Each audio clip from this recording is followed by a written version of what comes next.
Another technique that you can use is what we call as brainstorming. Here is what you could do. Over the next few days, keep talking to people in terms of what potential problems that they have which you could solve. So all you have to do is keep talking to people, keep observing people. These could be youngsters, this could be elderly, this could be anybody, this could be your child, this could be yourself even. Observe and see if there are any problems that they are facing.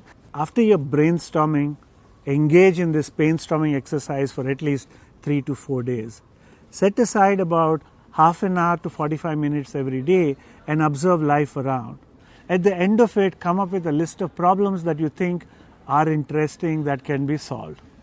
Like for example, there was this young girl in California, she was at Stanford, and she happened to have a grandmother who was having Alzheimer's. The grandmother was put under care. The young girl would go and sit with her grandmom every day. As a grandmother's disease was degenerating, she started to notice a lot of patterns. And she actually also started to notice a lot of patterns with other people like a grandmother who have been put under care because of dementia, because of Alzheimer's, and many of them couldn't take care of themselves. One of the biggest problems that they were having while eating was that they would drop all over, they wouldn't eat too much, they were frustrated that they were not able to put enough food in their mouth, and the caretakers were also very unhappy because there would be a lot of food around the table. So what she thought as a designer was to come up with a table set that would help the elderly, and then she used all that she observed in order to create a very nice table set which the patients could use themselves, in the process not really dirty the place around or really try to or get frustrated because they were unable to get food into their mouth. So that is a classic brainstorming exercise. So look around, there would be multiple problems that you would be able to solve yourself. Hello there, my name is Gauri Hegde. I am founder of Scoliosis India. We provide non-surgical alternatives for spinal deformities. What I did is, as I went through the day, I looked at what things bother me and just made a list of the things that could take care of it. For example, like I have kids, and during winter they don't eat the food that is sent to school because it gets cold. So I thought, why not have a product which will heat up the food without power source.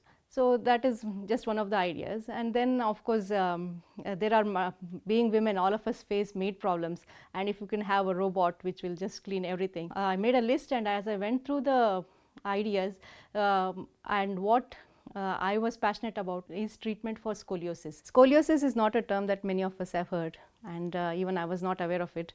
It's a spinal deformity where the spine curves and twists, and it rotates the ribs and may cause a hunch in the back. And what I was passionate about is treatment for scoliosis. So that is the one that I stuck with, and I would recommend that you choose the one that you're most passionate about and you're going to stick through in the long run.